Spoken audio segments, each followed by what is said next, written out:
There is a deep ache many of us carry, one that's not spoken about enough. The ache of wanting to be chosen.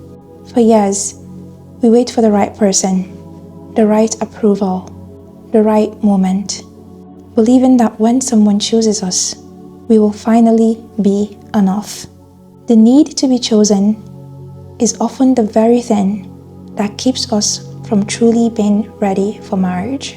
There was a time I measured my worth through the eyes of others, especially those I hoped they would stay. And I have learned something. The desire to be chosen didn't just come from wanting love. It came from a quiet, unspoken belief that maybe without someone else's validation, I wasn't enough on my own. And we all carry this belief of wanting the validation of people to a certain degree. Today, I want to take you somewhere deeper, to the root of why so many of us carry this hunger to be validated and how to be finally free from it. From childhood, our sense of worth often forms through how others respond to us. Praise, attention, affection from parents, teachers, peers can be a metric for I matter. If love felt conditional as well, given when we have achieved, looked a certain way, or behaved a certain way, our nervous system learns to seek external confirmation to feel safe. For women especially, culture and media often tie being valued to being desired,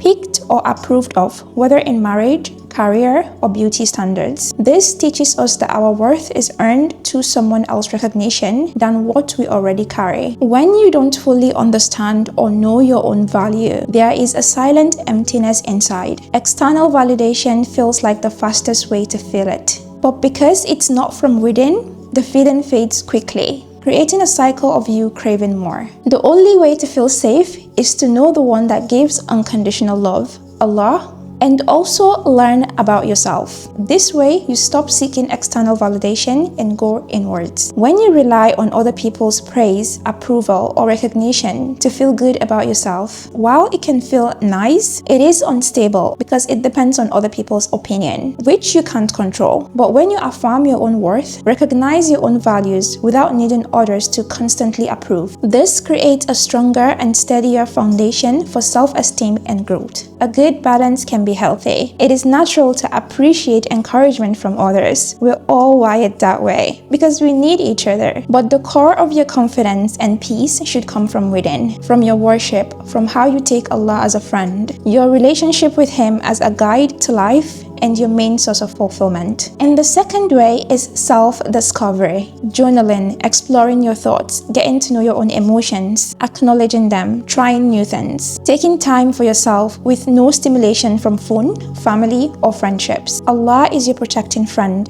Al-Wali. He is the only one that will always be with you. Apart from Him, it is you. You are the one to accompany your soul through every stage of life. Your thoughts, choices, struggles, and growth. That's why nourishing your relationship with yourself through self-respect, kindness, and discipline is so important. Everyone else in life, no matter how close, can only walk a part of your journey with you. But you and Allah are constant companions. In short, we carry the need to be validated because at some point, our worth became tied to someone else's mirror instead of our own soul's knowing. Healing is learning to see yourself the way Allah sees you. Already worthy, already chosen to exist. Here's the truth no one has told you. You can be chosen 100 times and still feel empty. In so many cultures, women have been trained with the idea as marriage to be the ultimate milestone. And subconsciously, that means someone else have to declare us as valuable. Islam does value marriage, but our worth comes from Allah, not who marries us. Healing is not about learning to become independent so you never need love. It's about knowing love will add to you, not complete you. It's about learning to sit with yourself without panic. It is learning to replace the question of why am I not married yet to why have I not fully embraced myself yet. It is building a life that already feels full. So when love comes, it's a blessing, not a lifeline. Start journaling moments when you have equated your values to someone else's approval. Replace I am not enough until with I am already whole, and ground it with Quranic reminders of Allah's love for His servants. If you want a little extra help with this journey,